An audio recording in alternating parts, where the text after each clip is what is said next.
Sir, ಈಗ digital payment ವಿಚಾರ ರಾಜ್ಯದಲ್ಲಿ ಚರ್ಚೆ ಆಗ್ತಾ ಇದೆ. ಅಂದ್ರೆ ಸಣ್ಣ ವ್ಯಾಪಾರಿಗಳಿಗೆ ಟ್ಯಾಕ್ಸ್ ಜಾಸ್ತಿ ಆಗ್ತದೆ. ಅದನ್ನ ಮಾಡಿರೋದು ರಾಜ್ಯ ಸರ್ಕಾರ. 10 ಲಕ್ಷ 20 ಲಕ್ಷ ಟ್ಯಾಕ್ಸ್ ಬರ್ತಾ ಇದೆ. GST ಮಾಡಿರೋರು ಗೌರ್ಮೆಂಟ್ ಆಫ್ ಇಂಡಿಯಾ.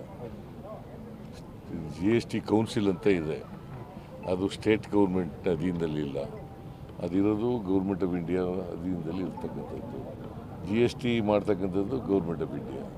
ನಾವು ಹೆಂಗೆ it's what way state government is responsible. ಯಾಕೆ ಸಣ್ಣ ವ್ಯಾಪಾರಿಗಳು ಸಾಕಷ್ಟು ತೊಂದರೆಗಳಾಗ್ತದೆ ಸರ್. 10 ಲಕ್ಷ 20 ಲಕ್ಷ ಸಡನ್ನಾಗಿ ಟ್ಯಾಕ್ಸ್ ಬರ್ತಾ ಇದೆ. ಅವ್ರನ್ನ UPI ಬ್ಯಾನ್ ಮಾಡಿ ಅದನ್ನ ನಾವು ಗೌರ್ಮೆಂಟ್ ಆಫ್ ಇಂಡಿಯಾದ ಜೊತೆ ಮಾತಾಡ್ತೀವಿ. ನಮ್ದೇನಾದ್ರು ಇದ್ರೆ ನಾವು ಕಮರ್ಷಿಯಲ್ ಟ್ಯಾಕ್ಸ್ ಜೊತೆ ಮಾತಾಡಿ ತೀರ್ಮಾನ ತಗೊಳ್ತೀವಿ. ಸರ್, ಸಾಧನಾ ಸಮಾವೇಶದ ಬಗ್ಗೆ ಬಿಜೆಪಿ ಸಾಕಷ್ಟು ಮಾತಾಡ್ತಾ ಇದ್ರು. ನನಗೆ ಉತ್ತರ ಸಿಕ್ಕಿದ್ಯಾ ಸರ್ ಅವ್ರಿಗೆ ಅಂತ? ಯಾವ್ದು ಸಾಧನಾ ಸಮಾವೇಶದ ಬಗ್ಗೆ ತುಂಬಾ ಮಾತಾಡ್ತಾ ಇದ್ರು.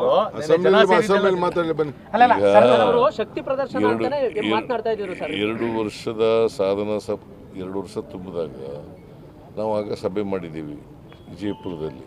ಎಲ್ಲಿ? ವಿಜಯನಗರದಲ್ಲಿ ಮಾಡಿದ್ದೀವಿ. ಸೊ ಅಲ್ಲಿ ಸುಮಾರು 2 ಲಕ್ಷಕ್ಕೂ ಹೆಚ್ಚು ಜನ ಸೇರಿದ್ರು. ಅದರ ಅರ್ಥ ಏನು? ಅವ್ರು ಹೇಳೋದು ಬರೀ ಸುಳ್ಳು.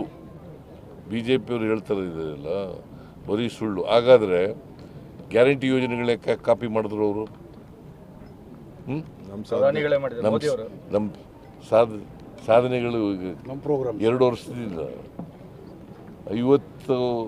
52 ಕೋಟಿ ರೂಪಾಯಿ, 52,000 ಕೋಟಿ ರೂಪಾಯಿಗಳನ್ನು ಗ್ಯಾರಂಟಿ ಯೋಜನೆಗಳಿಗೆ ಖರ್ಚು ಮಾಡಿದ್ದೀವಿ. ಮತ್ತು ಇದು ಮೊದಲನೇ ವರ್ಷ ಅಲ್ಲ, 2ನೇ ವರ್ಷ ಆಗಿ 3ನೇ ವರ್ಷ. ಸರ್, ಈಗ ಬಹಿರಂಗ ಚರ್ಚೆಗೆ ಸಿದ್ಧರ? ನೀವೇ ನಿನ್ನೆ ಹೇಳಿದ್ರಿ ಅನೇಕ ಸಾರಿ ಕರೆದಿದ್ದೀನಿ ನಾನು. ಬರ್ತಾರ ಅಂತ ಸರ್ ಅವರು? ಬರ್ತಾರೆ ಅಂತ ವಿಶ್ವಾಸ ಇದೆಯಾ ಸರ್? ಬರ್ತಾರ ಬಿಜೆಪಿ ಅವರು? ತಾವು ಕರೆದ್ರಿ ಬರ್ತಾರ ಅಂತ? ಸುಳ್ಳು ಹೇಳೋರು ಯಾವಾಗಲೂ ಬರುತ್ತಾರ?